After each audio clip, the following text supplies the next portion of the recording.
Bismillahirrahmanirrahim. Assalamu alaikum traders. I'm your fellow trader Ayub Rana and you are watching your own channel Trade Track. आज की video में हम gold को 27 मार्च Monday के लिए analyse करेंगे। फर्स्ट ऑफ ऑल हम देखते हैं इकोनॉमिक कैलेंडर। इकोनॉमिक कैलेंडर में अगर देखें तो 27 मार्च मंडे में हमारे पास यूएसडी का कोई भी डेटा नहीं है। क्योंकि हम गोल्ड को ट्रेड करते हैं तो हमें यूएसडी का डेटा चाहिए होता है, तो यूएसडी का डेटा नहीं है। नेक्स्ट चलते हैं हम चार्ट्स की तरफ। फर्स्ट ऑफ ऑल हम देखेंगे 10 ईयर यील्ड्स के चार्ट को, क्योंकि ये गोल्ड से नेगेटिवली कोरिलेटेड है तो इसको देखना लाजमी है। लेकिन उससे पहले मैं अनाउंसमेंट बता दूं कि हमारा जो है प्राइवेट ग्रुप स्टार्ट हो चुका है, जो कि आईबी बेस्ड है, बिल्कुल फ्री है। आपने ज्वाइन करना है। ज्वाइन करने का तरीका ये है कि आईबी लिंक्स ऑक्टा एफएक्स और एक्सएनएस के डिस्क्रिप्शन में गिवन है। आप अगर आपका अकाउंट पहले से एक्सएनएस या ऑक्टा एफएक्स में है तो आप आईबी चेंज करके हमारे ग्रुप को ज्वाइन कर सकते हैं, या फिर आपका अकाउंट नहीं है तो आप मेरे लिंक से अकाउंट ओपन करके डिपॉजिट करके मेरा ग्रुप ज्वाइन कर सकते हैं। ग्रुप में सिर्फ आपको सिग्नल्स प्रोवाइड नहीं किए जाते, आपको लर्निंग प्रोवाइड की जाती है। माशाल्लाह मैं अपने ग्रुप को बहुत अच्छे तरीके से order blocks, fair value gaps और उसके साथ साथ मार्केट स्ट्रक्चर भी समझाता हूँ, और उनको कोई कन्फ्यूजन होती है तो वो मुझसे क्वेश्चन भी करते हैं, मैं समझाता हूँ। और उसके साथ साथ हम ट्रेड सेटअप्स भी शेयर करते हैं कि ये ट्रेड हमने ली है तो क्यों ली है, कोई ट्रेड हमारी फेल हुई है तो क्यों हुई है। ये सब चीज़ें समझाई जाती हैं। ट्रेड लेने का तरीका भी समझाया जाता है, money management and risk management भी समझाई जाती है। उसके साथ साथ ट्रेड सिग्नल्स भी शेयर किए जाते हैं जिसमें हम सिर्फ गोल्ड को ट्रेड करते हैं। और अल्हम्दुलिल्लाह हमारा जो लास्ट वीक का रिजल्ट है वो प्लस 700 पिप्स यानी कि 700 पिप्स हमने प्रॉफिट बनाया था अल्हम्दुलिल्लाह। चलते हैं जी चार्ट्स के एनालिसिस की तरफ। ये जो है 10 ईयर यील्ड्स का डेली का चार्ट है। मैंने आपको बताया था 10 ईयर यील्ड्स की जो है इन हिस्टोरिकल लोज के नीचे जो है सेल साइड लिक्विडिटी है। मार्केट ने लिक्विडिटी ग्रैब कर ली है और यहाँ पे एक rejection candle, hammer candle close की है। तो यहाँ से अब हमें थोड़ी रिट्रेसमेंट एक्सपेक्टेड है। मार्केट यहाँ से थोड़ा बहुत डाउन आके फिर वापस रिट्रेस कर सकती है। रिट्रेस करते हुए 3.5 और 5.5 के एरिया तक जा सकती है, यानी कि इस ऑर्डर ऑर्डर ब्लॉक, जो बेरिश ऑर्डर ब्लॉक है, इसमें जा सकती है। अगर ऑर्डर ब्लॉक्स की आपको पता नहीं है, नॉलेज नहीं है, तो आप मेरी ऑर्डर ब्लॉक्स की वीडियो देख सकते हैं चैनल पर जाके, जिसमें मैंने बहुत डिटेल तरीके से ऑर्डर ब्लॉक्स को एक्सप्लेन किया है। नेक्स्ट चलते हैं इसके 4 घंटे के चार्ट की तरफ। 4 घंटे के चार्ट में अगर देखें तो मार्केट ने लिक्विडिटी ले ली है, और उसके बाद लिक्विडिटी लेने के बाद मार्केट ने एक स्ट्रॉन्ग बुलिश कैंडल क्लोज की है। बुलिश कैंडल क्लोजिंग के साथ साथ मार्केट ने यहाँ पे एक बुलिश ऑर्डर ब्लॉक बनाया है, बाय का ऑर्डर ब्लॉक बनाया है। अब हम मंडे और क्या एक्सपेक्ट कर सकते हैं कि मार्केट नीचे आए अपने इस ऑर्डर ब्लॉक में वापस, और यहाँ से शिफ्ट इंस्ट्रक्चर देने के बाद यहाँ से बाय मूव कर सकती है, बुलिश मूव कर सकती है। बुलिश मूव करते हुए 3.45 या 3.5 के एरिया तक मार्केट वापस जा सकती है। 1 घंटे के चार्ट में इसको देखते हैं कि यहाँ पे इसकी क्या सिचुएशन है। 1 घंटे के चार्ट में देखें तो जहाँ पे हमारा 4 घंटे का ऑर्डर ब्लॉक है, वहीं पे 1 घंटे का फेयर वैल्यू गैप है। ये फेयर वैल्यू गैप आप मार्केट देख सकते हैं। और यहाँ पे मार्केट जो है 1 घंटे के order block, bearish order block के पास ठहरी है। यहाँ से हमें रिट्रेसमेंट एक्सपेक्टेड है। मार्केट इस ऑर्डर ब्लॉक से रिजेक्शन लेके इस फेयर वैल्यू गैप में आ सकती है, और यहाँ से फिर again movement up down up side की तरफ कर सकती है। स्ट्रक्चर अभी तक इसका शिफ्ट नहीं हुआ। स्ट्रक्चर शिफ्ट कब होता है? जब मार्केट अपना कोई स्विंग ब्रेक करती है। ये स्विंग था और ये स्विंग था, तो अभी तक ये स्विंग ब्रेक नहीं हुआ। मार्केट ये स्विंग ब्रेक करेगी तो हम कहेंगे कि जो 10 ईयर यील्ड्स का स्ट्रक्चर है वो बाय की तरफ जा चुका है, तो फिर यहाँ से मार्केट फिर अगेन पॉजिटिवली मजीद मूव कर सकती है। तो स्ट्रक्चर शिफ्ट होने का वेट करेंगे। नेक्स्ट चलते हैं डॉलर इंडेक्स की तरफ, क्योंकि डॉलर इंडेक्स भी इंपॉर्टेंट है और ये भी गोल्ड से नेगेटिवली कोरिलेटेड है।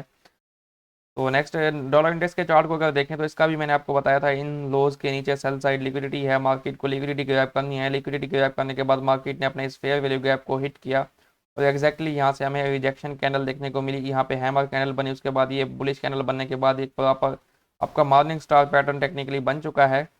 और यहाँ पे मॉर्निंग स्टार पैटर्न बनने के बाद हम क्या एक्सपेक्ट कर रहे हैं कि मार्केट जो है वापस थोड़ा बहुत रिट्रेसमेंट कर सकती है मॉर्निंग स्टार के लो को, या फिर इस जो मार्केट ने अपना स्विंग लो ऊपर की तरफ ब्रेक किया 102.5 या 102.6 के एरिया से, यहाँ से रिजेक्शन लेके फिर मार्केट ऊपर जा सकती है। डॉलर इंडेक्स की 103.5 या 104 के एरिया तक हम इसको देख सकते हैं। 4 घंटे के चार्ट में इसका स्ट्रक्चर देख लेते हैं, वहाँ पे क्या सिचुएशन है इसकी। देखिए, कोई भी आप चीज़ जिस पे आप ट्रेड करते हैं, एक पेयर को ट्रेड करने के लिए आपको डिफरेंट फाइनेंशियल इंस्ट्रूमेंट्स को देखना पड़ता है, जिसमें जैसा कि हम गोल्ड के लिए डॉलर इंडेक्स और 10 ईयर यील्ड्स को देखते हैं। और फंडामेंटली भी आपको डॉलर इंडेक्स की यानी कि यूएसडी की इकॉनमी पे भी नज़र रखनी पड़ती है पेयर को परफेक्टली ट्रेड करने के लिए। अभी इसको अगर हम देखें तो 4 घंटे का चार्ट में ये स्ट्रक्चर शिफ्ट कर चुका है। देखें, यहाँ पे ये स्विंग था, उसके बाद ये स्विंग था, उसके बाद ये स्विंग बना था, और इस स्विंग को इसने ब्रेक किया। स्विंग ब्रेक हुआ यानी कि 4 घंटे का स्ट्रक्चर बाय की तरफ शिफ्ट हो चुका है। अब स्ट्रक्चर शिफ्ट होने के बाद हम क्या करते हैं कि वेट करते हैं मार्केट या तो किसी फेयर वैल्यू गैप या किसी ऑर्डर ब्लॉक में है। ये जो है इसका फेयर वैल्यू गैप है और ये इसका ऑर्डर ब्लॉक है। अब डॉलर इंडेक्स या तो इस फेयर वैल्यू गैप से ऊपर जा सकता है या फिर नीचे आके इस ऑर्डर ब्लॉक से ऊपर जा सकता है। लेकिन मैं क्या एक्सपेक्ट कर रहा हूँ कि डॉलर इंडेक्स जो है अपने इस फेयर वैल्यू गैप को मंडे हिट करके यहाँ से ऊपर जा सकता है, ऊपर जाते हुए 104 105 तक जा सकता है। ऐसा मैं क्यों कह रहा हूँ, 1 घंटे के चार्ट में इसमें एक मजीद डेवलपमेंट है, वो मैं आपको दिखाता हूँ। 1 घंटे के चार्ट में क्या है, मार्केट ने स्ट्रक्चर शिफ्ट किया, उसके बाद बुलिश मूवमेंट दिखाई। यहाँ पे देखें स्ट्रक्चर शिफ्ट हुआ एग्जैक्टली इस जहाँ पे जिस स्विंग को ब्रेक किया उसका टेस्ट किया, मार्केट ने ऊपर चली गई। उसके बाद अब जहाँ पे क्योंकि इसमें एक बाय का मोमेंटम बन चुका है 1 घंटे के चार्ट में, तो नियरेस्ट जो हमारे पास 1 घंटे के चार्ट में फेयर वैल्यू गैप है वो ये वाला फेयर वैल्यू गैप है 102.6 का, और इसी जगह पे एग्जैक्टली 4 घंटे का फेयर वैल्यू गैप है। तो ये एक इंपॉर्टेंट फेयर वैल्यू गैप होगी और मार्केट यहाँ से फिर अगेन ऊपर की तरफ मूव कर सकती है। नेक्स्ट चलते हैं जी गोल्ड के चार्ट की तरफ। गोल्ड के चार्ट को हम डेली के चार्ट से एनालाइज करेंगे। डेली के चार्ट में अगर हम देखें तो मैंने वीकली एनालिसिस में एक्सप्लेन किया था डिटेल से कि गोल्ड जो है हमें इस टाइम बेयरिश दिखाई दे रहा है। अब यहाँ पे अगर हम देखें तो यहाँ पे एक डबल टॉप बनने जा रहा है। अगर तो मंडे की कैंडल इस कैंडल के से नीचे क्लोज होती है यहाँ पे, तो ये एक स्विंग बन जाएगा। पहले एक स्विंग यहाँ पे बन चुका है, तो ये डबल टॉप की कंफर्मेशन हो जाएगी। फिर हम इसको ये नेक लाइन ब्रेक करते हुए देख सकते हैं 1940 की, ठीक है। तो मंडे हम क्या एक्सपेक्ट करेंगे कि मार्केट थोड़ा बहुत ऊपर रिट्रेसमेंट दे, यानी कि ये जो हाई है इस हाई तक, यानी कि 1990 के एरिया तक या 1985 से 95 का जोन है, इस जोन में हमें एंट्री दे तो हम इसको सेल कर सकते हैं, जिसमें 1960 आपका फर्स्ट प्रॉफिट टारगेट हो सकता है। 4 घंटे के चार्ट में मजीद मैं इसको एक्सप्लेन करूंगा। 4 घंटे के चार्ट में देखें तो मार्केट ने क्या किया कि मार्केट पहले गई अपने इस लिक्विडिटी एरिया को रीच किया, और यहाँ से मार्केट पहले ये वाली लिक्विडिटी क्लियर की जो हमारे पास 1995 की थी। उसके बाद यहाँ पे इस लिक्विडिटी एरिया को टेस्ट करके मार्केट वापस आई। अब एक चीज़ मैं आपको समझाना चाहता हूँ कि मार्केट के स्ट्रक्चर को समझना लाजमी है। मेरा इस एनालिसिस में जो मकसद होता है वो सिर्फ आपको ट्रेड सेटअप देना नहीं होता, आपको मार्केट का स्ट्रक्चर समझाना होता है। अब यहाँ पे देखिए मार्केट ने क्या किया था, मैं आपको समझाता हूँ। मार्केट ऊपर जा रही थी, ऊपर जाते हुए मार्केट ने क्या किया, यहाँ पे स्विंग बनाया। इस स्विंग को जब ब्रेक किया तो हमने क्या कहा कि मार्केट का स्ट्रक्चर जो है नेगेटिव हो चुका है, स्विंग ब्रेक हो चुका है। स्विंग ब्रेक होने के बाद मार्केट ने थोड़ा बहुत टेस्ट दिया, उसके बाद डाउन आ गई। अब डाउन जाने के बाद मार्केट ने इस ऑर्डर ब्लॉक को पकड़ा, इस ऑर्डर ब्लॉक से मार्केट बाय निकली।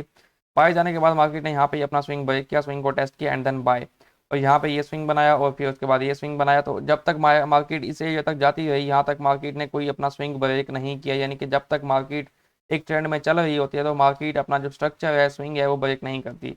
लेकिन रिसेंटली क्या हुआ, रिसेंटली ये हुआ है कि मार्केट ने ये स्विंग बनाया था। स्विंग क्या होता है कि इस तरह की 3 कैंडल्स हों, एक यहाँ पे, उसकी लेफ्ट और राइट कैंडल जो है उससे ऊपर हो, यानी कि उसके लो को ब्रेक ना करें, तो ये स्विंग बनता है इस तरह से। यहाँ पे देखें तो ये स्विंग बना था, ये स्विंग बना था, इसकी लेफ्ट और राइट कैंडल जो है इससे इसके लो से ऊपर है। तो ये स्विंग को मार्केट ने यहाँ पे 4 घंटे की कैंडल से ब्रेक किया। 4 घंटे का जो गोल्ड का स्ट्रक्चर है वो नेगेटिव हो चुका है, यानी कि सेल की तरफ शिफ्ट हो चुका है। जब स्ट्रक्चर शिफ्ट होता है तो आपको क्या वेट करना होता है, आपको वेट करना होता है कि मार्केट आपको रिट्रेसमेंट दे ऊपर की तरफ किसी आपको ऑर्डर ब्लॉक या फिर फेयर वैल्यू गैप में। अगर तो 4 घंटे के चार्ट में स्ट्रक्चर शिफ्ट हुआ है, यहाँ पे आपको कोई फेयर वैल्यू गैप या ऑर्डर ब्लॉक नहीं दिखाई देगा, तो आप छोटे लेवल में जाते हैं 1 घंटे के चार्ट में, 30 मिनट के चार्ट में, 15 मिनट के चार्ट में। वहाँ पे देखते हैं कि मार्केट ने जब ये सेल की मूव चला, स्ट्रक्चर शिफ्ट किया, तो यहाँ पे कोई fair value gap order block है जहाँ पे मार्केट मुझे रिट्रेसमेंट दे तो मैं फिर वापस जाऊँ और जाके ट्रेड लूँ। तो फिर मार्केट ने क्या, मार्केट आप देखते हैं कि मार्केट जो है फिर उस fair value gap order block में जाए तो आपको वहाँ पे ट्रेड सेटअप दे। अभी चूंकि 4 घंटे का स्ट्रक्चर शिफ्ट हो चुका है और अभी हम यहाँ से एक बाय की रिट्रेसमेंट एक्सपेक्ट करेंगे कि मार्केट थोड़ी ऊपर जाए, आपको बाय की रिट्रेस दे और फिर वहाँ से आप सेल करें। 4 घंटे के बुलिश ऑर्डर ब्लॉक में मार्केट ठहरी है यहाँ से, और यहाँ से हमें एक बुलिश रिट्रेसमेंट एक्सपेक्टेड है जो कि आपकी 1985 से 1995 का जोन है, इसमें यहाँ तक जा सकती है और फिर यहाँ से आपकी सेल बन सकती है। ऐसा मैं क्यों कह रहा हूँ, 1 घंटे के चार्ट में हम इसको मजीद एक्सप्लेन करते हैं। ये इसका 1 आवरली चार्ट है। 1 आवरली चार्ट में भी यहाँ पे बुलिश ऑर्डर ब्लॉक है जहाँ पे मार्केट ठहरी है। 4 घंटे के चार्ट में भी यहाँ पे बुलिश ऑर्डर ब्लॉक है। तो मंडे ओपनिंग पे मार्केट जो है थोड़ा बहुत नीचे मूव कर सकती है। नीचे मूव करते हुए 1970 से 75 का जोन है, यहाँ पे आपको 5 मिनट में कोई शिफ्टिंग स्ट्रक्चर दे तो फिर आप इसको यहाँ से छोटे स्टॉप लॉस के साथ बाय कर सकते हैं, जिसमें आपका प्रॉफिट टारगेट जो है 1985 से 1988 तक हो सकता है। अब इससे ऊपर क्या है, यहाँ पे मैं आपको स्ट्रक्चर एक्सप्लेन करूंगा। आपने स्ट्रक्चर को समझना है, मार्केट को समझना है कि कोई मूव आ रही है मार्केट में तो क्यों आ रही है। अब जब 4 घंटे में भी स्ट्रक्चर शिफ्ट हुआ, स्विंग ब्रेक हुआ, 1 घंटे में भी स्ट्रक्चर शिफ्ट हुआ, स्विंग यहाँ पे ब्रेक हुआ, ठीक है। अब आपने यहाँ से फिग जहाँ पे स्ट्रक्चर शिफ्ट हो चुका तो आपने क्या करना है कि यहाँ से फिब लेना है। फिब लेने के बाद जहाँ से सेल की मूव स्टार्ट हुई, जिसने स्ट्रक्चर ब्रेक किया उसको यहाँ पे लगाना है। ये लगाने के बाद आपने लोअर लेवल पे आके लगाना है। तो आपने क्या करना है, अब अगर मैंने सेल करना है तो ये 50% रिट्रेसमेंट लेवल है 1989। तो मैं क्या करूँगा, मार्केट या तो 50% रिट्रेसमेंट लेवल को टेस्ट करे या फिर इससे ऊपर जाए किसी ऑर्डर ब्लॉक या फेयर वैल्यू गैप में, तो मुझे यहाँ से सेल दे, फिर मैं इसको सेल देखूँ। तो अब हमारा जो पॉइंट ऑफ इंटरेस्ट निकल रहा है मंडे के लिए सेल के लिए, वो हमारा निकल रहा है 1989 से ऊपर ऊपर। 1989 से ऊपर हमारे पास ये 1 घंटे का ऑर्डर ब्लॉक है। अब हम क्या वेट करेंगे कि मार्केट यहाँ से अगर हमें छोटी बाय देती है स्ट्रक्चर शिफ्ट करने के बाद, ये स्ट्रक्चर शिफ्ट हुआ, ये आपने यहाँ से बाय ली और ये आपको 1985 तक चल गई आपकी बाय।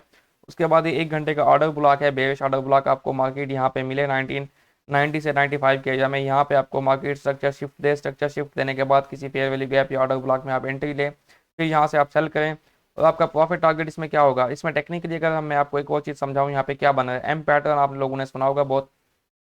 ये एम पैटर्न बना है आपका, ये देखें, ये और ये एम पैटर्न की नेकलाइन ब्रेक हो गई। अब मार्केट आपको इस ऑर्डर ब्लॉक में मिल सकती है। इस ऑर्डर ब्लॉक में मिलने के बाद आप इसको सेल करें। सेल करने में आपका फर्स्ट प्रॉफिट टारगेट जो है 1965 होगा। 1965 पे आपकी फर्स्ट जो है सेल साइड लिक्विडिटी है। इंट्राडे में आप इसको 1965 तक दे सकते हैं।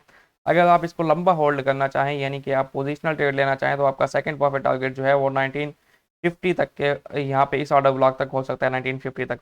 तो ये आपकी एक अच्छी बेरिश ट्रेड बन सकती है। उम्मीद है आपको ये एनालिसिस समझ में आ गया होगा और आप मंडे ट्रेड ले सकते हैं। अगर मजीद आप मुझसे डिस्कशन करना चाहें तो मेरा व्हाट्सएप जो नंबर है वो डिस्क्रिप्शन में गिवन है, आप मुझसे वहाँ कॉन्टैक्ट कर सकते हैं। And after all, thank you for watching and good luck for your trades. अल्लाह हाफिज़।